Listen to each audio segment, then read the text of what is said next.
Sakuri, doutor. Para fechar a semana, Dr. Sakuri. Estava a fingir que estava a beber um café. Tará. No Vanderding, o próprio. E o Tiago Ribeiro. Como é que Agora, estamos bem. Hoje é Dia Internacional da Mulher, sabemos todos, dia 8 de março. Nós trazemos sempre aqui mulheres nesse dia, uma tradição longa, E longa, dos 5 anos. de meia década. Olha, é verdade, meia década do Vamos Todos Morrer. Às vezes engano-me e vou dizer tudo o vento levou, porque é a mesma construção. Assim, não é, mas é o Vamos Todos Morrer. Trazemos mulheres de variadas áreas. Bem, trazemos o ano todo, mas no dia 8 de março escolhemos assim umas especiais. São todas especiais. São todas. O Hugo Vareia várias vezes. Fino. Desta vez trazemos uma história muito, muito especial também. Imaginem, da primeira mulher rainha de seu próprio direito na Europa. Dá-lhe. Dá-lhe falância. Ai!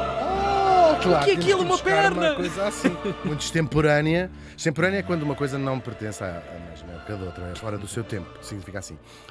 Falamos de, neste dia, em 1126. Pois é a primeira, depois já houve tantas. Tão longe. É verdade. Morri em Saldanha. Não foi no Saldanha. Sim, sim. É em Saldanha. Isto fica perto de Palência. Palência, não é Valência, Palência. E morri aos 46 anos, portanto... Tão novo. 126 tinha 500. Pois, quase 200. Era o que 200 em idade de cão. Falamos de Urraca, a rainha de Leão. Até o Racabana! Gravíssimo. O Urraca nasceu por volta de 1080 em Burgos, isto fica no reino de Leão, e era filha do rei Afonso VI do próprio Leão e da rainha Constança de Borgonha. Portanto, ótima pelo pai, ótima pela mãe, até melhor pela mãe. A mãe não era nenhuma vergonha, por acaso era uma grande vergonha, a Constança de Borgonha. Vamos começar pelo pai, o Afonso VI. Vamos começar assim um bocadinho a explicar. O pai do próprio Afonso VI, portanto, o avô da nossa Urraca, chamava-se Fernando o Magno, uma daquelas figuras históricas do nosso país, bem, do nosso também, da Península Ibérica. E ele, quando morre, ou um bocadinho antes de morrer, né, resolve dividir os seus territórios pelos 3 filhos. Um bocadinho engraçado, como o Carlos Magno tinha feito também com gente que consegue construir um Grandes impérios. grande império. Sim, é na Península Ibérica, não é? Portanto, não é a mesma extensão do Carlos Magno. Então, como é que ele vai dividir isto? Um filho mais velho, que se chamava Sancho, fica com o reino de Castela. Estamos a localizar isso em Espanha. Temos que tirar à Castela atual uma grande bocado, porque não se esqueçam que metade da Península Ibérica estava ocupada pelos muçulmanos. Pois. Era um reino, eram taifas e califados muçulmanos. Na altura, taifas. Bom, e o que é que acontece? Garcia, o irmão mais novinho, fica com o reino da Galiza. Olha, ficou bem. Ficou bem, sim, para o ver. Yeah. Isto na altura incluía também o condado portucalense, uma vez que Portugal ainda não existia, não é? O nosso Afonso, que é quem nos interessa aqui mais, ficou com o reino de Leão. Curiosidade, este leão, o nome não tem rigorosamente nada a ver com o animal. Leão vem de legio, que era como os romanos, é o latim legio, como os romanos chamavam as legiões de soldados que estavam naquela região. É daí que vem legio e não tem nada a ver com o leão. Aliás, eu penso que antes até se grafava com um i e não com um e, como o animal. Mas um soldado, de vez em quando, a pessoa olhava para ele e dizia assim: leão! Ai, leão! Anda cá que eu não te arranho, diziam as pessoas todas. Lá estavam eles todos muito contentes, só que não estavam nada contentes quando o pai morre, não é? Processo de partilhas, não é? Claro, os 3 irmãos vão andar à batatada. É uma história épica, não é? O Sancho quis o território dos outros irmãos, ele era mais velho, e disse: meu pai, para que dividiu isto, este pinhal? Ficava já com tudo. E consegue logo à cabeça a Galiza, que era do seu irmãozinho mais novo. E prende o nosso Afonso. Prende-o, está preso. Ele consegue fugir e refugia-se até na casa de um rei muçulmano, do rei muçulmano de Toledo. O grande inimigo, não é? Os nossos inimigos são nossos amigos. Tem um outro inimigo em comum. Tal e qual, tal e qual. A história da Europa é muito feita disto também, sim, é muito engraçado. O irmão Sancho, só que ele não precisou de fazer nada, porque o próprio irmão Sancho acaba por ser assassinado por um nobre, com algumas suspeitas. O El Cid, também esta figura histórica espanhola desta altura, será que foi o Afonso, será que não foi? Bem, a verdade é que ele consegue assim recuperar o seu reino de Leão. Ainda fica com Castela, do seu irmão, que não tinha morrido sem filhos, e o irmãozinho pequenino recupera a sua Galizazita. Volta a ser atribuída. Volta sim, conseguiram, o irmão morreu. Sim, claro. Mas o nosso Afonso vai expulsá-lo, prendê-lo e até lhe fica com o reino. Assim, Tal como ao seu pai, o nosso Afonso VI fica com Leão, Castela e a Galiza e passa a intitular-se Imperador de todas as Espanhas. Todas. Tudo meu. Tudo até onde a vista alcança é meu. Tirando aquela parte é dos mouros. Estão lá os outros, claro. Exatamente. Parece uma frase das 4 da manhã. Isto é tudo meu. E depois ele ligava e claro. Já não se precisa se ainda estava bêbado, se ainda estava bêbado, já estava em MD. Sabes essa fase da noite? Claro. Porém, o senhor, o nosso Afonso, tinha um grande problema. Ele tinha apenas uma filha, que é a nossa urraca. No século XI, isto era uma grande chatice, só ter uma filha, não é? Pois. Quem vai ficar isto? Aliás, só tinha filha, mas mulheres, a urraca era mais velha. Ele, desesperado, volta a casar, quando a Dona Constança morre, casa até com uma princesa árabe, depois batizada, não é? E nasce outra rapariga. Ele tinha as suas amantes, tinha bastantes amantes, tinha filhos com os amantes, também elas miúdas. Tudo, sim, ele disse assim, tudo péssimo para a época. Claro. Uma maldição aqui contextualizada, não é? Sim, para os olhos do século XII. Sim. 11, claro. Ainda. Bom, e então não havia nada a fazer, e a urraca de facto é uma mulher, mas é mesmo a sua herdeira, e ele começa a educá-la como tal. E mais, casa, ela é muito criança ainda, portanto não é um casamento consumado logo, vai casá-la com o conde Raimundo de Borgonha, da família real francesa, a quem ele devia ajuda militar por ter lutado contra os mouros, claro. Até que se dá um milagre. Uma das amantes de Afonso, que também é uma muçulmana convertida, aliás, há historiadores que acham que é a mesma pessoa e há outros que dizem que são duas pessoas diferentes, essas muçulmanas convertidas. Filhas de princesas, se quiseres, muçulmanas. Um rapaz? Dá à luz Sancho. Ele é ilegítimo, mas o pai quis que ele fosse seu herdeiro. Agora, a nossa urraca nunca deixou de se considerar a legítima, a filha legítima sou eu, e até porque ela é daquelas pessoas que não se deixava ficar desde miúda, muito pespinetas, assim. O quê? Vocês fossem todos, mas é tudo em espanhol. Sim. E na mesa mesmo, a hora de jantar mesmo. Sim, anda cá, não sei o quê. O pai tirava-lhe o tablet da mão e ela, dá cá esse filha de mãe. Que era a avó, no caso. A vida vai dar uma grande volta e o meio-irmão Sancho, já aqui mais crescidinho, vai morrer numa batalha. E ela própria, urraca, fica viúva.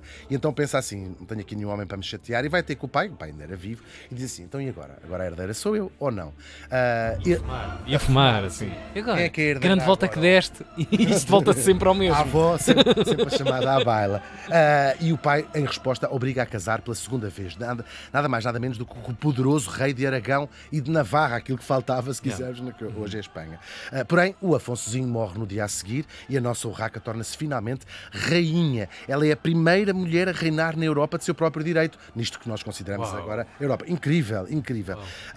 E rainha deixou de significar mãe, mulher de um rei. Mãe ou mulher ou filha de um rei, e passa a ser um rei, se quiseres, a rainha. Só que os problemas tinham apenas começado, os problemas deste complicadíssimo reinado da nossa urraca. Por um lado, o casamento era péssimo. Ela acusava até o marido de lhe bater, de lhe tratar mal, e mais... Ela tinha tido um único filho com o seu casamento anterior, que supostamente iria ser o seu herdeiro, e andava desconfiada que o tal segundo marido, o rei de Aragão, queria matar o miúdo e ficar ele com os reinos que eram dela. Estás a ver este jogo, estas intrigas fascinantes, a Idade Média, não é? Esta Guerra dos Tronos, verdadeiramente. A frase dormir com o inimigo foi feita para esse contexto. Imagina, isto era fantástico. Claro. Fantástico. Depois, mais problemas. Na Galiza havia vários nobres que não queriam esta ideia de ter uma mulher a governá-los, queriam apiá-la e ir buscar o rapazinho, o seu filho, para saltar a mãe, digamos assim. E depois havia outro problema ainda, o pequenino condado portucalense, que uma das suas meias-irmãs, filha de uma das amantes do seu pai, andava com ideias de independência. Portanto, era de um lado, era do outro. E depois os mouros também a chatearem imenso. O casamento mal em casa com os nobres de Aragão. Imagina a inteligência desta mulher. Sim. E uma das coisas inteligentes que ela faz é virar os galegos, a atenção deles, em vez de estar nela, estar no tal condado portucalense. Pronto, dois já estão arrumados de uma só cajadada. Vamos agora ao outro, claro. Tinha os mouros, não é? E lá o marido para se livrar, mas ela consegue se livrar, sim. Consegue anular aquele casamento, ou seja, convencê-lo a anular o casamento, e não é bem anular, mas ficar solteira, se quiseres. Sim. Ela nunca, escaldada, nunca mais voltou a casar, porque era também outra coisa impensável. Agora, não deixou de ter a sua vida amorosa e a sua vida romântica. Teve vários amantes, que se sabia quem são, mais do que amantes namorados, se quiseres, porque eram relações longas. Teve filhos com esses homens. É fascinante, não é? Estamos a falar do século XI, XII. E assinava até os seus documentos reais como imperatriz, usando o título do seu pai, imperatriz de todas as Espanhas. Claro, este reinado é cheio de intrigas, como já disse, de tentativas de destroná-la. dela, e ela não só resistiu a todas essas tentativas, como conseguiu, isto mais importante do que outra coisa, que os seus domínios não se desintegrassem. Nós estamos a falar de uma altura em que o poder real não é o que vai ser nos séculos depois, em que o rei manda, nada disto. Ela dependia de cada um senhorzinho local, que era isso que era, era construído, preço por arames, não é? Preço por arames. Uma teia E ela dependia absolutamente da lealdade daquela pessoa. Que tinha exércitos, que tinha isso tudo. Sincronizados totalmente com ela e com a vontade de estar. Porque qualquer coisa juntava-se. Desintegrava-se tudo. E ela consegue fazer isso até ao fim. É incrível esta. E tudo em sede militar, sempre, não é? Claro, no fundo é isso, é uma líder militar também, claro. E esta guerra gigantesca com os mouros, estamos a falar do período da Reconquista, claro. Ela tinha 46 anos quando engravidou novamente um amante, uma gravidez que ela percebeu que era de risco, não é? Até pela idade e por a época, que já era uma coisa de risco. Claro, retira-se para um convento, também para descansar destes anos e anos de guerras constantes. Mas acaba por morrer, claro, durante o parto, um parto que era já de si bastante perigoso. O único filho legítimo que ela tinha tido, que se chama Afonso, portanto Afonso VII, vai herdar os 3 reinos e intitula-se também Imperador de todas as Espanhas, como o seu avô. A verdade é que ele deve ter esta herança quase sem espinhas à inteligência e à habilidade da mãe. Agora, o resto da história destes reinozinhos ainda vai ser cheia de guerras, de conquistas, vitórias e derrotas. Logo a abrir o reinado do Afonso VII, um dos primos, o filho da sua meia-irmã, da Urraca, consegue ganhar a independência do seu condado e vai-se proclamar rei de Portugal. É ele, claro, o Afonso Henriques. Claro, penso que já tinham percebido. Esta Urraca que nós ouvimos na escola era a tia do nosso primeiro irmã, era meia-irmã da Dona Teresa. Agora, talvez não conhecessem esta incrível história deste lugar tão importante, esta mulher na história. Mas não se envergonhem, mesmo em Espanha, apesar de toda esta importância, ela não é uma figura de quem se fale muito. E ao longo dos séculos, quase logo desde que ela morreu, quando se falava, era para falar mal. Primeiro, dizer, ela não foi bem rainha, foi um interregno entre o avô e o filho, de uma injustiça gigante, não é? Ou então para dizer, era má, era intriguista, ou era burra, essas coisas todas que nós sabemos. A esponja do tempo, não é? Sim, porque era quase inconcebível para a historiografia que uma mulher tivesse tido aquele tipo de poder, que era um joguete nas mãos dos homens, enfim, essas coisas todas. Até lhe dão este epíteto de a temerária, que significa alguém irascível, alguém não ponderado, etc. Só muito mais recentemente é que tem sido reposto o seu papel e o seu inquestionável poder, é verdade. E por falar em poder, claro, hoje, no Dia Internacional da Mulher, lembramos aquela que foi a mais poderosa do seu tempo no seu continente, a Urraca de Leão. Morreu faz hoje 898 anos.